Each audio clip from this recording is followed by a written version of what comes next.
আমাদের মন্ত্রীরা বলে আগের চাইতে আমাদের তেলের রিজার্ভ এখন অনেক বেশি, তেল দেয় না, ডিজেল দেয় না, বলে যে না আপনি কার্ড নিয়ে আসেন। তারা বোধহয় আলু পোড়া খাওয়ার অপেক্ষায় আছে। নতুন করে আবার ফেসিবাদের যাত্রা বাংলাদেশে শুরু হয়েছে। মূর্খতার চাদরে ডেকে দেওয়ার সিদ্ধান্ত নেবে এই সরকার।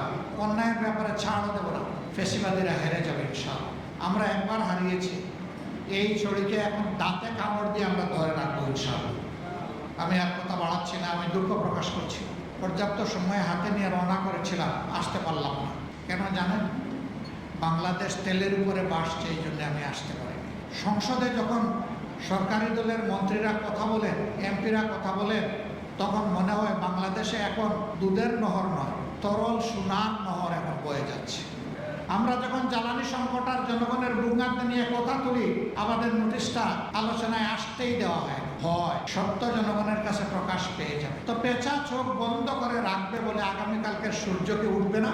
অবশ্যই পেঁচার চোখ বন্ধ থাকার উপর সূর্যের উঠা না উঠা নির্ভর করবে না ইনশাআল্লাহ। পাম্পে এক একটা পাম্পে লাইনে হাজার হাজার গাড়ি এবং মোটরসাইকেল দাঁড়ায় আছে লাইনের পর লাইন, এখন আর চাকাই ঘুরে না। সেদিন দেখলাম যে একটা গাড়ি তেল নাই, এখন গাড়ি ছাড়া আবার তেলও দিবে না, এই জন্য গাড়ির সামনে গরুর গাড়ি দিয়ে গাড়ি টানতেছে। আমাদের মন্ত্রীরা বলে আগের চাইতে আমাদের তেলের রিজার্ভ এখন অনেক বেশি, চাহিদা বেড়ে গেছে। তো তোমরা তোমাদের তাইলে ব্যবস্থাপনার দুর্বলতা, এটা তোমরা শুধরে উঠো না, জনগণকে কেন ভোগান্তি করছো? আজকে সেই গাড়ির চাপে পড়ে আমার গাড়িরও তেল প্রায় শেষ হয়ে যাওয়ার পর 1 ঘন্টার মতো এই রাস্তায় কাটাই দিলাম।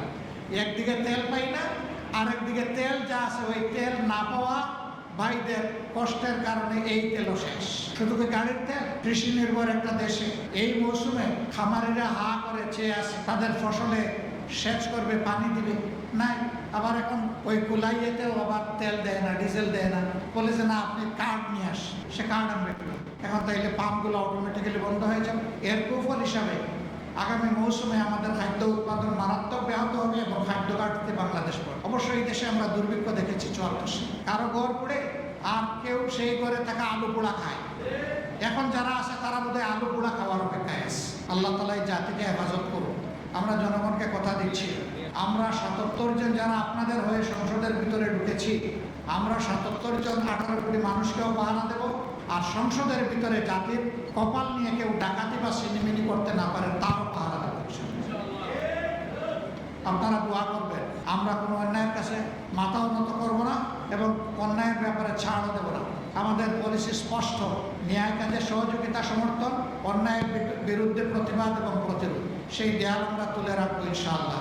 আল্লাহ বাংলাদেশকে নব্য ফেসিবাদের হাত থেকে মুক্ত করার ব্যবস্থা করে দিন। এই লড়াইয়ে সবাইকে আপমর জনতাকে আমি শরীক হওয়ার জন্য আহ্বান জানাচ্ছি, কারণ লড়াইটা জনগণের জন্য, আমাদের জন্য। ইনশাআল্লাহ লড়াইয়ে আমাদেরই বিজয় হবে, জনগণেরই বিজয় হবে, ফেসিবাদীরা হেরে যাবে ইনশাআল্লাহ। যেদিন গণভোটের গণরায়কে অস্বীকার করা হয়েছে, সেই দিন থেকেই নতুন করে আবার ফেসিবাদের যাত্রা বাংলাদেশে শুরু হয়েছে। আমরা এই যাত্রা কদম কদম যাত্রা আমরা থামিয়ে দেবো ইনশাআল্লাহ, আমরা আগাতে দেব না। আরেকটা বিষয় বলেই শেষ করছি, জ্বালানি সংকট মোকাবেলা করার জন্য আমাদের ফেরেশতা শিশুদের উপরে প্রথমে হাত পড়েছে। তাদের স্কুল বন্ধ করে দিয়ে ঘরে পাঠিয়ে দেওয়া হচ্ছে। করোনার সময় দারুণ ব্যাহত হয়েছে, অনেক শিশু সন্তান ড্রপ আউট হয়ে গেছে, লেখাপড়া শুধু ছাড়ে নাই, সে বিপদে চলে গেছে, কিশোর গ্যাংয়ের অংশ হয়ে গেছে। এখন আবার যদি একই পথে এই সরকার হাঁটে, তাহলে এই জাতিকে অন্ধত্ব এবং মূর্খতার চাদরে ডেকে দেওয়ার সিদ্ধান্ত নেবে এই সরকার। আমরা এটা রুখে দেব, এইটাও আমরা মানব না। আমাদের সন্তানদের মেধা হত্যা করার সুযোগ আমরা কাউকে দেব না। আমাদের বার্তা স্পষ্ট, সব ব্যবস্থাপনা নেওয়ার পরে সর্বশেষ হবে শিক্ষা, এর আগে নয়। শিক্ষা দিয়ে নয়, লোড ম্যানেজমেন্ট বলে আর ডিমান্ড ম্যানেজমেন্ট বলে আমার শিশু সন্তানদেরকে দিয়ে নয়, শিক্ষা দিয়ে নয়।